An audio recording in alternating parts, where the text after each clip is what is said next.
The time for nature is now. World Environment Day was established by the United Nations General Assembly in 1972 on the first day of the Stockholm Conference on the Human Environment, resulting from discussions on the integration of human interactions and the environment. World Environment Day is observed on June 5 every year since 1974 and now celebrated by people from more than 100 countries. It is being hosted by Colombia this year. It aims to promote worldwide awareness to engage governments, businesses, celebrities, and citizens to focus their efforts to preserve the environment.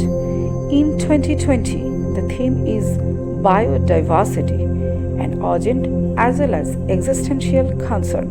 Biodiversity refers to the variety and variability present among various life forms on planet Earth.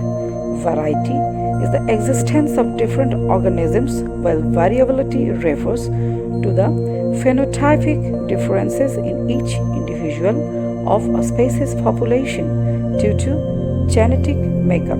The complex interactions among different species in the environment form the basis of life.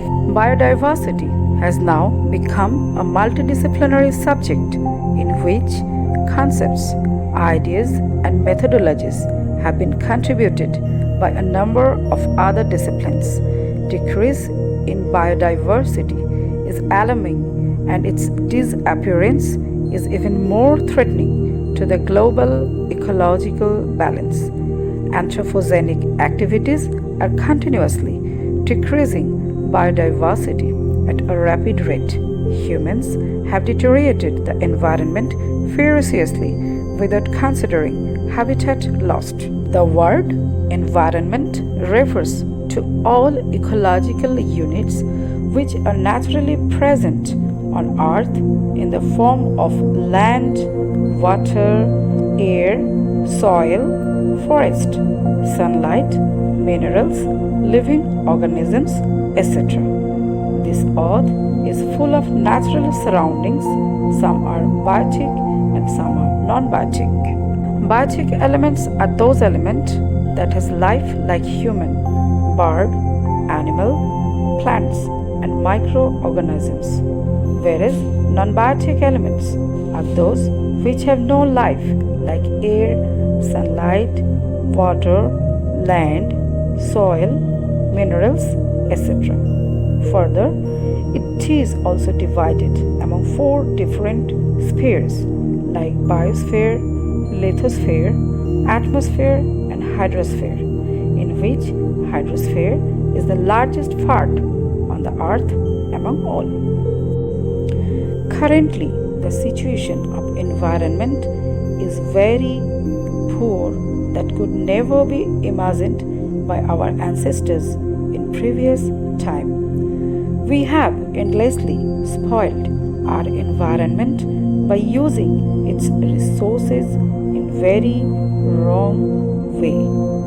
We can see that every day and everywhere pollution is rapidly increasing on earth, whether it is air, land, water, or soil pollution, deforestation, acid rain, and other dangerous disasters created by the human beings through technological advancement. Impurity elements has involved in every era of environment. Number of increased factories, industries, vehicles, or other transportation has caused the poor situation of air pollution in whole world. At present, the situation has become so poor that IPCC, Intergovernmental panel on climate change, which is a scientific and international body under United Nations, has declared the situation of global warming on Earth due to the increased level of carbon dioxide in atmosphere. As the coronavirus pandemic unfolds across the globe, threatening lives and upending the world economy, it's also had a profound impact on the environment. Scientists first noticed a decrease in greenhouse gas emissions in China, where the pandemic began.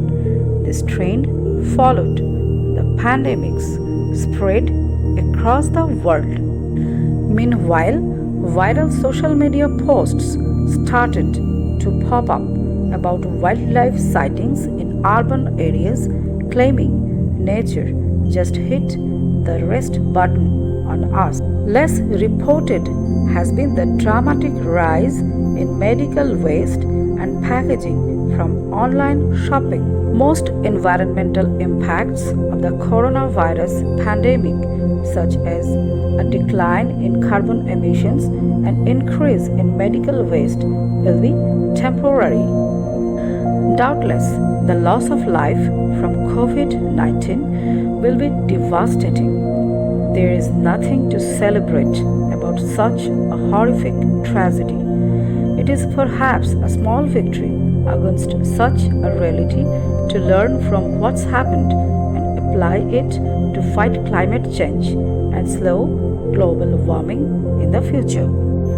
Use of natural resources should be carefully planned and executed for providing a better and healthy life to our forthcoming generations.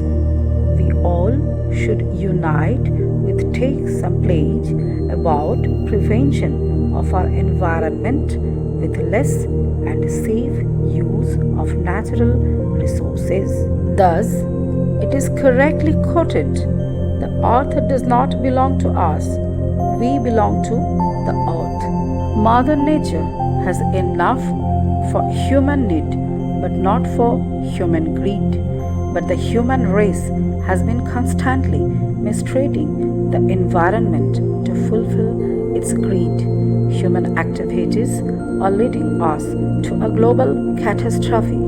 Impact of human activities has the potential to collapse an entire ecosystem, and that can have a domino effect on other interrelated ecosystems. Climate change is real. Such human-induced environmental hazards have not only put the survival of the human race at risk, but also of a million other species. It is not about saving the environment, but it is about saving us. As day and night sweep over mountains and seas, the human race should now reconcile with the laws of nature for reinforcing economic interests and survival imperatives. The global family should bank upon sustainable development for preserving the future.